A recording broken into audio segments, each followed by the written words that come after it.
Good morning, students. So let us start the class.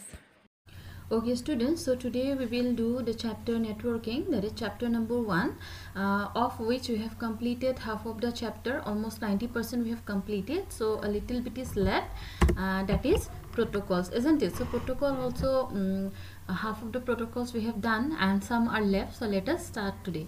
So what is next? Next is HTTPS. So students, we have done HTTP, Hypertext Transfer Protocol. So Hypertext Transfer Protocol is responsible for the transfer of web pages, for two things: for the transfer of web requests from the client to the server, and from transfer of information or web pages from the server to the client, isn't it? So HTTPS, Hypertext Transfer Protocol Secure, this also does the same job but in a secured manner. All right, so how secured manner?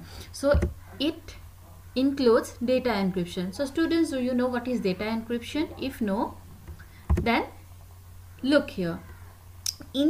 So students, so there is a high risk of data being stolen by a hacker or someone while getting transmitted over the internet. Fine.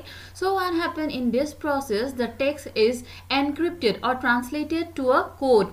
Fine. And in the form of that code, it get transmitted, and the other end again it is decrypted, means it's the code get changed into plain text, and it is displayed in the form of plain text. So what happens here? What is the benefit of this? If anyone steals the data while getting transmitted, then also it will be of no use to him. Why no use to him? Because he can see the data but he will not understand what is the meaning of that, because it is in the form of a code. All right, so that is data encryption, and HTTPS use data encryption, right? So let us see next. So FTP, sorry, so file transfer protocol. So this is the protocol which is used if we are uploading or downloading any information or any data from the internet. Suppose I am here uploading my photo to the internet, so FTP will be used. If I am downloading a song from the internet, FTP will use. Fine, this is file transfer protocol.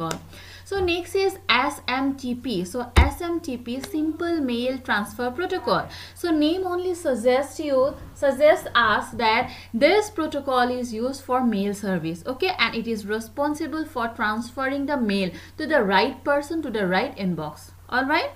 Then next is what? PPP, triple P. We say it as triple P, point-to-point protocol. Again, here also the name suggests that point to point, means one-to-one communication is allowed here. All right. Suppose in a network, we know that in a network many computers are connected. Suppose in a network only two nodes or two clients or two computers of a network want to exchange information between them. So at that very moment they will use triple P or point-to-point protocol. So students, I hope you have understood all the protocols. Okay, so after that, here is a worksheet for you. Some of the important questions I have noted down here. So let us see the questions. So question number 1, Anil has brought a new computer. He now wants to access the internet. Which software does he need to access the web page on the internet? So you know the answer, students, so I'll not say the answer now. I'm just reading the questions here. So question number 2, what is the advantages of HTTPS over HTTP? So students, just in this video only I told you that HTTP and HTTPS, the work is almost same, but HTTPS does the work in a secured manner. So you have to explain that properly. All right. Then the third one, water protocol. So you have to write water protocol. So long we are discussing about protocols.